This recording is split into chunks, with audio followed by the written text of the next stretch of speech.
সে আমি মোহাম্মদ সেলিম আলাদার। আমার ছোট ছোট বাচ্চাদেরকে ছেড়ে আমার জেলে অনেকবার থাকতে হয়েছে। আমার হাতের রক্ত, আমার শরীরের রক্ত গেছে। তা আমার মতন এক সেলিম যদি চলে যায়, আরো অনেক মায়ের সন্তানেরা তো বেঁচে থাকবে। এই 51 নং ওয়ার্ড একটা সৎ লোক লাগবে, সৎ ব্যক্তি লাগবে, ভালো লোক লাগবে। তো আমি আশাবাদ করি চতুর্দিক দিয়ে মিলে আমার কোনো খারাপ কিছু নাই। আল্লাহ ব্যবসা বাণিজ্য করে যেতেছি এবং আমি এলাকার জন্য 51 নং ওয়ার্ডবাসীর জন্য আমি কাজ করতে চাই। এবং জুলাই আন্দোলনের প্রতিটি আন্দোলন সংগ্রামে ছাত্রদের সাথে কাঁধে কাঁধ মিশিয়ে আমরা মাঠে ছিলাম, আন্দোলন সংগ্রাম করেছি। আমরা দেখেছি আপনার ছাত্র জনতার উপরে গণ উদ্ধারে ছাত্র জনতার উপরে কিভাবে অমানসিক অত্যাচার করে গুলি করেছে। ওগুলি প্রতিহত করার জন্য আমরা শহীদ প্রেসিডেন্ট জিয়াউর রহমানের আদর্শকে বুকে ধারণ করে আমরা অল টাইম রাজপথে ছিলাম। এবং আমার সহযোদ্ধারাও অনেক গুলিবিদ্ধ হয়েছে। আমার কয়েকটি সহযোদ্ধা গুলিবিদ্ধ হয়ে আল্লাহর কাছে চলে গেছে দুনিয়া ছেড়ে। 5ই আগস্টে আমরা প্রথমেই বিএনএস সেন্টার থেকে ব্যারিকেড ভেঙে আমরা এর দিকে রওনা দিয়েছিলাম, রাজপথে আপনার ওই গণভবনের দিকে রওনা দিয়েছিলাম। এবং আমরা তখন আমাদেরকে সহযোগিতা করেছিল সেনাবাহিনী। আমরা দুম আপনার গুলির শব্দ বলি দিয়ে আমাদের সহযোদ্ধা অনেকে মারা গেছেন শুনতেছি, কিন্তু তারপরও আমরা অগ্রসর হয়ে আমরা সোজা চলে গেছি। চিন্তা করেছি আমার মতন এক সেলিম যদি চলে যায়, আরো অনেক মায়ের সন্তানেরা তো বেঁচে থাকবে। যখন ফেসিস্ট সরকার পালিয়ে যায় তখন আমরা আনন্দ ভাবে ওখান থেকে চলে আসছি। আমার অনেক সহযোদ্ধা নিহত হয়েছে তখন আন্দোলন সংগ্রামে। আমরা কোনো সময় বাসায় ঠিক মতন থাকতে পারিনি।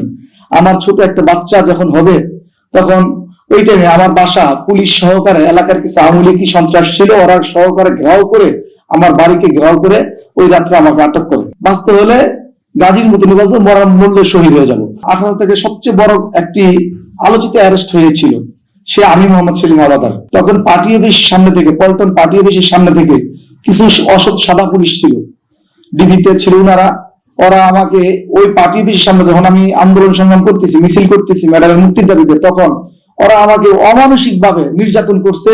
এই ফেসিবাদের মূলে আমি তো কোনো ব্যবসা বাণিজ্য করতে পারি। মামলা তো হয়েছে, অনেক মামলা হয়েছে এবং প্রতিটি মামলায় আমি জেল খেটেছি।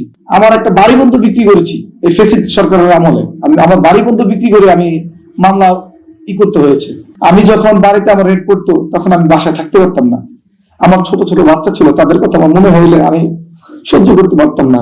আমার ছোট ছোট বাচ্চাদেরকে ছেড়ে আমার জেলে অনেকবার থাকতে হয়েছে। আমার হাতের রক্ত, আমার শরীরের রক্ত গেছে। আমি অনেক অনেক অমানসিক অত্যাচার সহ্য করেছি। আমি দেখেন কাউন্সিলর নির্বাচন করতে যাচ্ছি 51 নং ওয়ার্ড থেকে। আমাদের এই ওয়ার্ডে যেমন ধরেন কিশোর গ্যাংয়ের কিছু অত্যাচার আছে, তারপরে মনে করেন রাস্তাঘাটের খারাপ আছে, মাদকের আছে। আমি যদি আশা করি আমি ওই আসন থেকে নির্বাচন করলে আমি এগুলোর দিকে খুব জিরো টলারেন্স দেবো, যে মাদক, কিশোর গ্যাং আর মানে রাস্তাঘাট পরিচ্ছন্ন রাখার জন্য আমি এদিকে করবো আর কি। আমি আশা করি আমি এলাকার সন্তান হিসাবে নির্বাচন করলে আল্লাহর রহমতে, আপনাদের দোয়ার বরকতে আমি শতভাগ পাশের চিন্তা রাখি আর কি। দেখেন দলীয় মনোনয়ন পাওয়ার আশাবাদী হলাম, আমি শতভাগ আশাবাদী। কারণ যদি দল থেকে দেওয়া হয়, প্রধানমন্ত্রী তারেক রহমান উনি সুন্দর উপহার দেওয়ার জন্য, ডিজিটাল দেশ গড়ার জন্য উনি এসেছে, মানুষকে গণতন্ত্র ফিরাই দেওয়ার জন্য আসছে। তাই আমিও চাই